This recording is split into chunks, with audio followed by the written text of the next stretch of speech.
For those who doesn't know the meeting,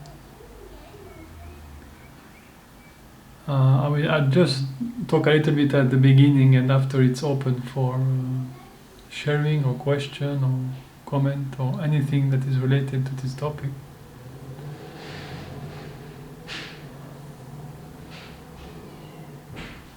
And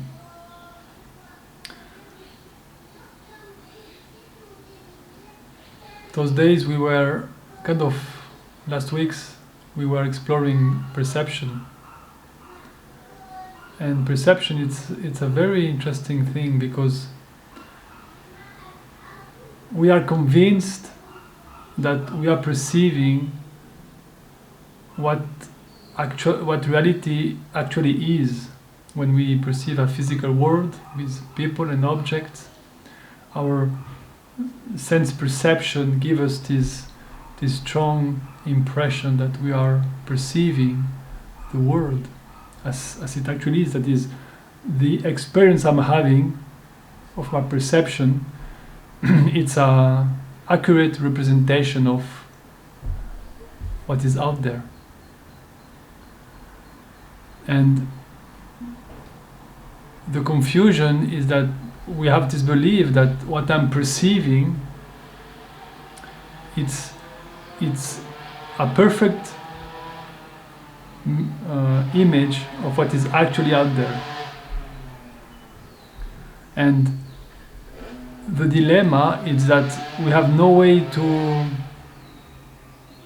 find evidence of that, because we are always in our experience, and we can never leave our experience to find the proof that what we are perceiving is actually that way. So for example, if I'm perceiving an object out there, the only experience I'm having is the experience of seeing. And the seeing, it's an experience that is appearing in my experience, is a phenomena appearing to me. And the hearing is the same. I'm hearing. There is the experience of hearing, and the belief is I'm hearing something, an object out there. Like the sound I'm hearing is about an object out there. The vision I'm having, the perception I'm having, the seeing I'm having, is about object out there. The dilemma is we are never in contact with out there. We are only in contact with our experience, our direct experience that is happening right here, right now. So you may say, yeah, well, who cares? Why? Okay, maybe it's like this, but who cares? Because I have bills to pay, I have my life, I have my troubles, I have my emotions, I have all of this. Who cares about this? Well, it becomes very important if you want to be happy, and if you want to find lasting peace. Because by really understanding this, not only intellectually, but starting to perceive it in your actual experience, that your sense perception, it's an interpretation of something. But the interpretation is not what is out there. So the experience I'm having of seeing is not what is actually out there. It's an interpretation. And this interpretation is the same for all of the sense perception. So it's important, because what you see is how your mind is presenting reality to you. So the perception you are having right now is how you interpret, not things that you perceive, object that you perceive. The only thing that you're in contact with is your own interpretation. And perception, sensation, and thought is only an interpretation. It's the experience that you are having right now is not objective. It's absolutely subjective. It's only about how you interpret what's happening. But you see, the language seemed to imply that there is something happening, right? Like maybe the experience of my seeing, it's an interpretation, but it's an interpretation of something out there. And thought is convinced that what is out there and the interpretation, it's maybe not reality, but the difference is very, very small. It's so small that it doesn't matter. I can even forget that it's an interpretation, and I can just take the interpretation at face value and just accept this as reality, because reality must be very near of that, But the fact is that reality is absolutely not the way that your sense perception are presenting to you. Reality is non-physical. Reality do not behave in the way that our mind is showing us. So why it's important to be happy and to find lasting peace? Because if you have a human life, you will see that it's a terrible way to live, because everything is always changing. Relationships are very complex, and your desire are never fulfilled completely, and there is always new desire, and that's a desire that can be physical desire, that can be psychological desire. It's never perfect, and it's never enough. And begin with it like just breathing. The body always needs to inhale air. It's never enough. It constantly needs something. You need air, and then you need food, right? And water, and then you need a shower, and then you need a shelter, and then you need a sexual impulse, and then there is this, and then there is that, and the body is always in some kind of need, and it's the same for the human psyche. The human psyche is always in some kind of need of love, need of security, need of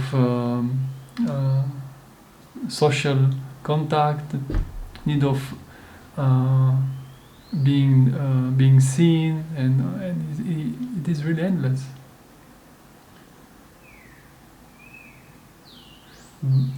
But there is something that we can perceive, is that the interpretation that the mind is providing us is inaccurate. It's inaccurate because it's incomplete. In order to make sense of reality, the mind, because it is limited, it has to fragment reality in pieces to provide some kind of reference to build an experience on it, to orient itself.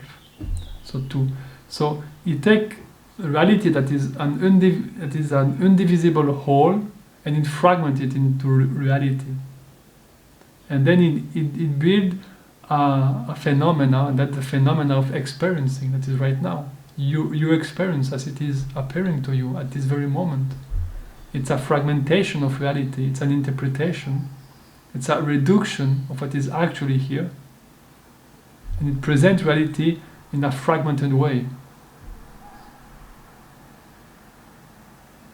And because the interpretation that we are witnessing, that we are aware of, is incomplete and inaccurate,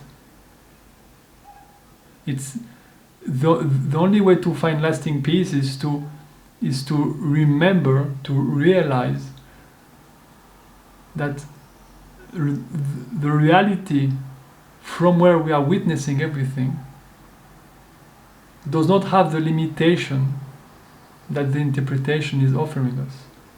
That is, the experience that you are having right now is limited by essence.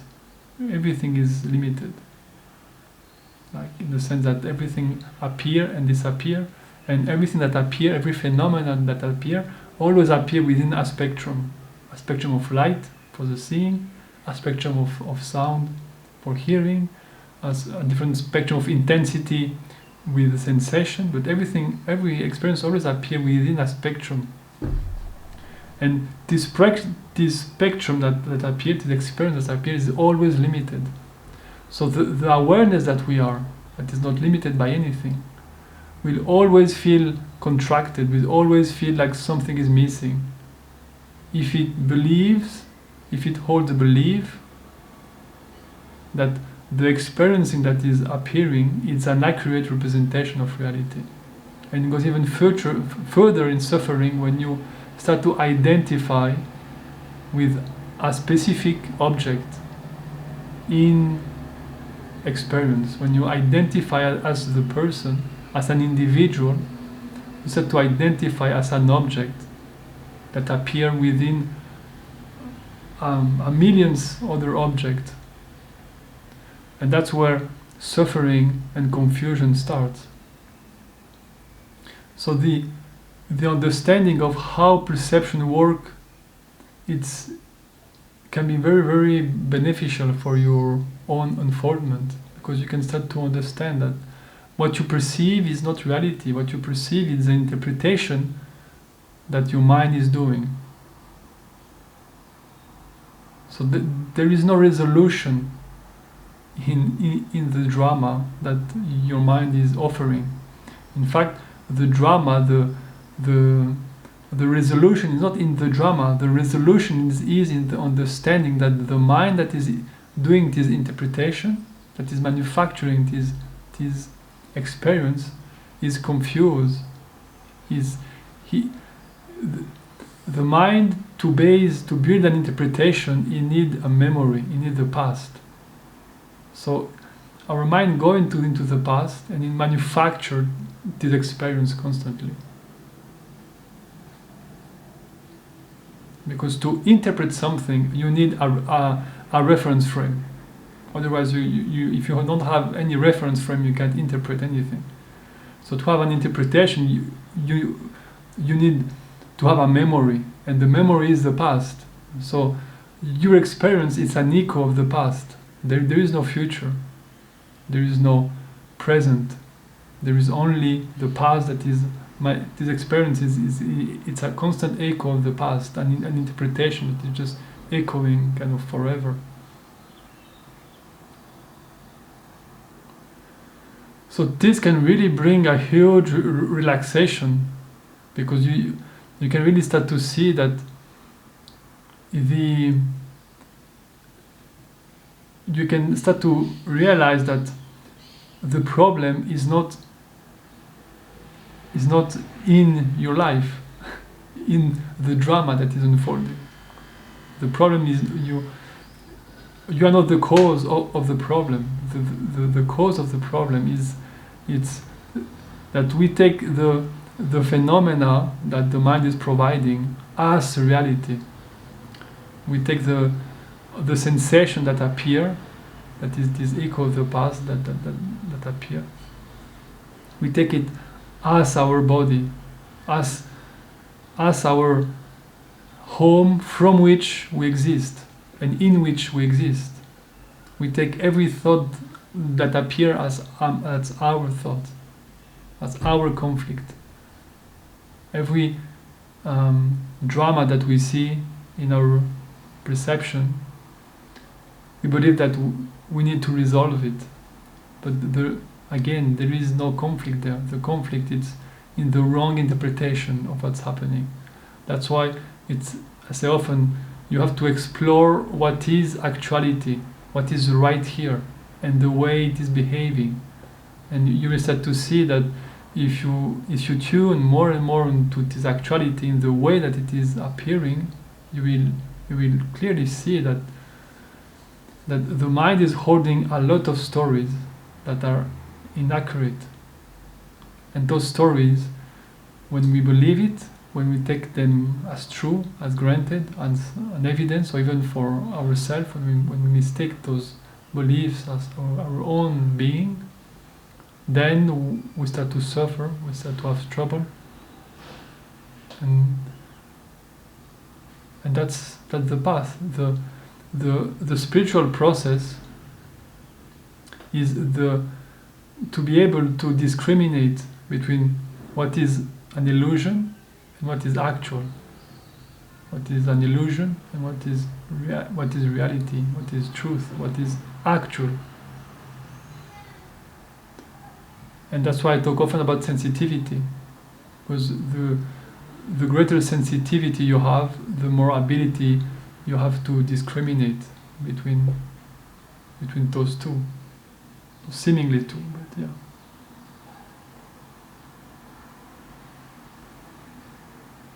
And when you start to understand this sentence, like from the perspective of the solution, there is no problem. You start to really understand the meaning of sentence like this, that you can often hear in tradition in different ways, but that's the way. The problem that you are perceiving is a problem because you are not watching from the solution. When you realize the solution, the problem disappears. The good news is, if you perceive a problem, it's because there is an opening, because you start to have the intuition that there is a solution. So that's already a huge step, if you start to understand that there is a problem. But then you have to start to learn and to grow in sensitivity to understand how to explore and from which perspective to explore.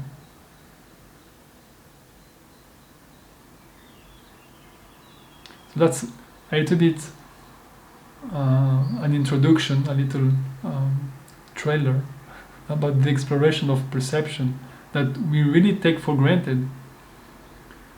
We take our perception as granted, and then we want to find reality. We want to seek for peace, for joy. But very clearly, if you start to explore your perception, seeing, hearing, sensing, tasting, smelling, and you start to explore them as they are actually here and the way they are appearing moment to moment, you will be really surprised about what is actually here. And you can really be amazed about the quality of reality that are in complete opposite of what the materialistic perspective is offering us. The materialistic perspective is offering us is the opposite. So this is an invitation to explore your experience for yourself, because all of this process is a process of self-realization. So you have to do this, the exploring. You have to apply it and to realize for yourself, because this is the only way you can realize what you are and what is the nature of reality. If you do it for yourself, if you explore for yourself, and you reach to this conclusion, that is not mental, it's an experiential conclusion, this realization, this inner realization, is what produces lasting peace and joy, which is not what you think it is. And those meetings are here to support this self-exploration.